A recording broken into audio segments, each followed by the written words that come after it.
from the home of hoops, Indiana was a home win from taking absolute command of this NBA Finals. Yeah, and to take that 3-1 lead, Tyrese Halliburton was locked in early, and we start in the second, tied at 55. Check this out. Halliburton, the acrobatic lay.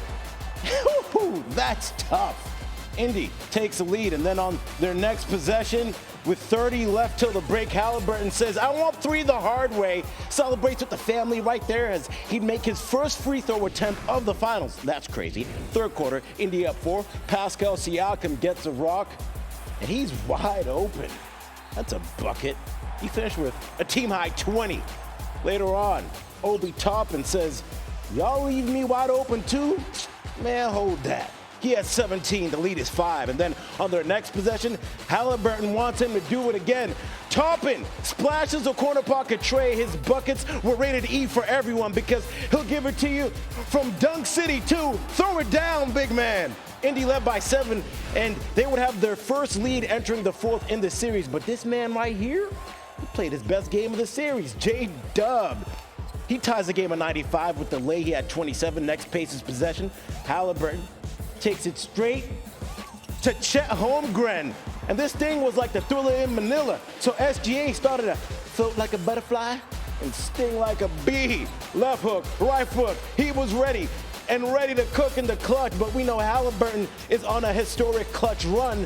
And there he is showing up to make it a 4-point lead. He had 18 and 7, but Phil, this shot was the biggest of the game. SGA for threes, please. They only hit 3 3-pointers the whole game. Next possession.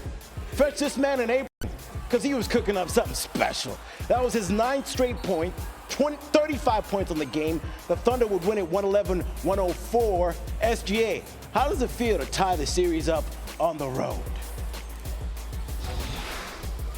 3-1 is a lot different than 2-2 going back home. We played with desperation to end the game, and that's why we won. We got to try to maintain the same desperation going into Game 5, Game 6, whatever it may be. Winning, especially this time of season, it comes down to the moments. It's going to come down to late game. Every team is good. It's barely going to be a blowout. And it comes down to the moments and who's willing to make winning plays on both ends of the floor. I relish those moments, love the moments, good or bad. When I was a kid shooting on my driveway, I'd count down the clock for those moments, and now I get to live it. So it's a blessing, it's fun, and I relish it. 35 for SGA in Game 4, but he saved his best for last with 15 of those coming in the fourth quarter. He now has 131 points this series, the third most ever through a player's first 4 career finals games, trailing Rick Barry and AI. These are the signature moments in the pursuit of a title. One team a chance to go up 3 games to 1. The other team to even it up and regain home court advantage. It's nothing we don't know, but he definitely showed who he is tonight. You needed to have something here in the fourth, and the MVP playing very much the part. I knew what it would have looked like if we lost tonight. I didn't want to go out not swimming. When the Thunder needed him most, this special young player, the league's MVP, had them on his back. They even the series to 2 games apiece. Welcome back to SportsCenter, and Skate senior writer David Dennis Jr. and NBA analyst Quentin Richardson are here in studio together for the first time, America. Let me tell y'all, Connecticut is crying happy tears because it's just been raining all weekend after we had sun all week. We love to have you both here, fellas. And Q, I'm going to come to you as we talk about the NBA Finals. Now, the way that the Thunder used SGA is ways we haven't seen at all during these NBA Finals. How did it end up paying off for them in the end?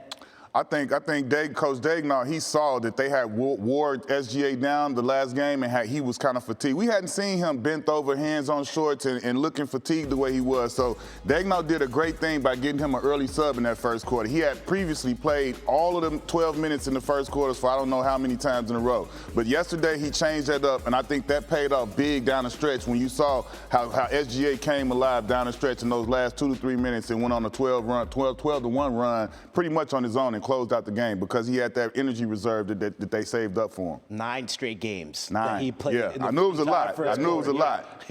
Look, maybe I'm biased here because we got Batman here and I'm Robin over here. We got to talk about Jalen Williams, what he did. All that stuff that SGA was capable of doing, the way that they were resting him in that first quarter, the breaks that he got was because of what Jalen Williams did when he was out, especially in that first quarter. This game could have gotten out of hand. It was 24-15 early, couple layups, couple free throws. He kept OKC in that game when the crowd was rocking and this thing could have gotten to double figures. The rest of that game, he put all kind of pressure on that Pacers defense. He was playing tremendous defense on Siakam as well. Jalen Williams is a huge reason why SGA was able to have that reserve at the end of that game. He also was basically playing point guard, relieving SGA from having to deal with that full court pressure where they were tiring up, turning them every time where he had to work up the court. Jalen Williams relieved all of that, playing point guard basically the whole game. And his defense on Siakam. Absolutely. Don't forget that. Siakam was 1 for 6 in the second half, and a lot of that's because of what Jalen Williams was doing pressure on defense. J-Dub was huge. To your point, in Game 3, they were picking up Shai from all the way on the other side of the court, and then to have him bring up the ball all the time was huge. And then he scores 27 points last night. Now he has 2 consecutive 25-point games for the first time in his playoff career. Now, David, on the Pacers side of things, they were locked in for 3 straight quarters. They had a 10-point lead, their largest in this entire series, but they still end up losing this game. So what's the biggest factor you think kept them from winning? Yeah, it was the Oklahoma City defense down the stretch, but also there was the first 3 quarters. I'm watching the game, and I'm thinking this Pacers team has broken the best defense in the league. They were getting everything that they could get. Obi Toppin was getting open threes. They had an answer for everything. Then OKC just clamped down defensively. They put Caruso in that defensive lineup. But also, we got to mention Chet Holmgren and what he did. Indiana Pacers were trying to single him out. We're going for the mismatch. And sometimes when you go for that mismatch, you get out of your offensive rhythm a little bit. And I think that's what happened to them down the stretch. And Chet stood with those guys in the perimeter, with Halliburton, with everybody. Defensively, what he did was as important as what he could do on the boards and on offense. Yeah, I agree exactly what he's saying. Down the stretch, like he said, from 3 quarters, I was over here looking like, man, it could be a short series the way that nobody thought. But like he said, man, they had that sense of urgency. Listening to SGA saying that they looking up and they know what this is going to look like. You could tell that everybody locked in down the stretch. Like he said, defensively, when you talk about Chet, because like he said, those guys were going into their bag, full into their bag, trying to do their worst on him, and he was still moving his feet, contesting shots. And the biggest thing I felt like OKC did down the stretch is they didn't allow a lot of those second rebounds, those long, chippy ones, did the loose ball. They were getting everything. Once they stopped them, they were getting out and they were going, and that was the difference in the game. They locked them down and they didn't give them second shots, and they went the other way with the ball. Yeah. Pacers only had like 17 points in that fourth quarter. Yeah, 31 to 17. Yeah, they were locked in defensively, and that is as important to this series and their legacy. That OKC defense saved their season. Yeah, this comeback from OKC, it's a legacy of part of Shai, what he was able to do. And Chet as well, to your point. I mean, he hurt his ankle in that game, and he just battled all the way through. I've never seen that before, by the way, America. That was crazy. So we'll see how they end up doing in Game 5. Skubie and Phil on SportsCenter. It was a fourth quarter flurry for the Thunder in Game 4 on the road versus the Pacers last night. Let's dive right into it. Shai Gilgeous-Alexander, they were looking to avoid going down 3-1, and they went into the fourth trailing for the first time. So Alex Caruso got to work, hits a tough shot. He was 7 for 9 from the field, 20 points total, becoming the first player in NBA history to have 2 20-point games in the finals after having 0 in the regular season. Then later in the fourth, down 2, J-Dub to the Baja. He ties the game at 95. He had 27. Next possession, down 2. SGA gets a rock off the miss here. And he goes straight to the basket. Get out the way. Tough take. Ties at 97. Fast forward, Thunder down 4. SGA says, I have another 3-letter nickname, and it's MVP. Huge 3 to cut the lead to 1. Next possession, Shai hits him with that KC and Tupac. How do you want it? How do you feel? In your face.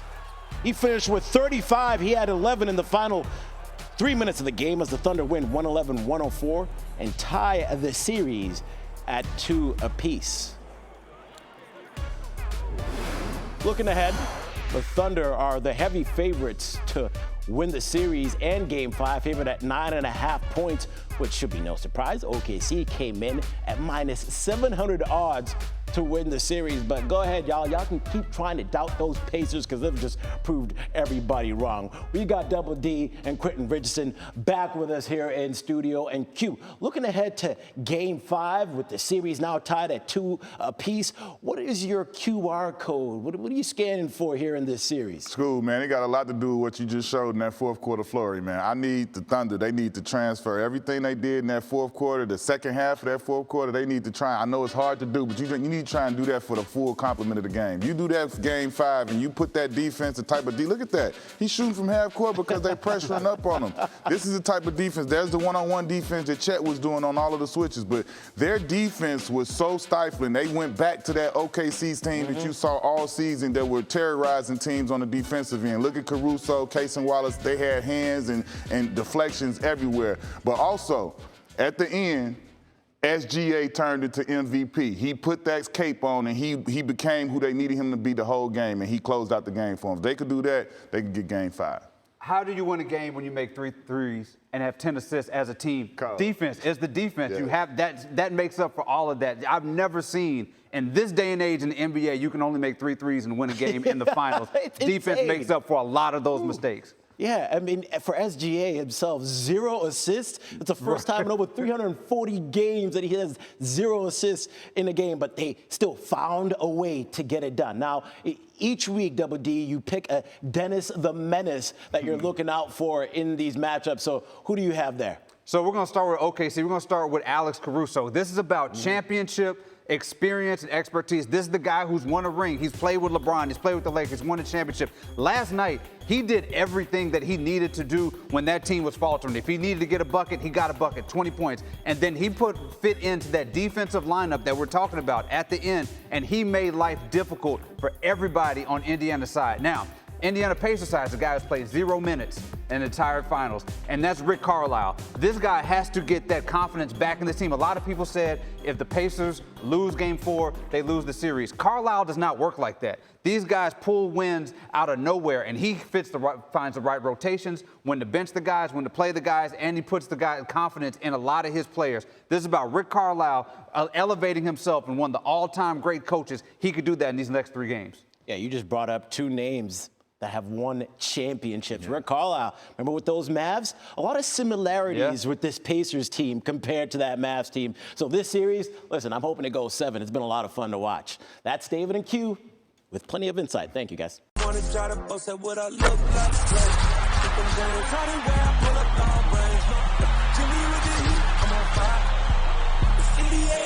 NBA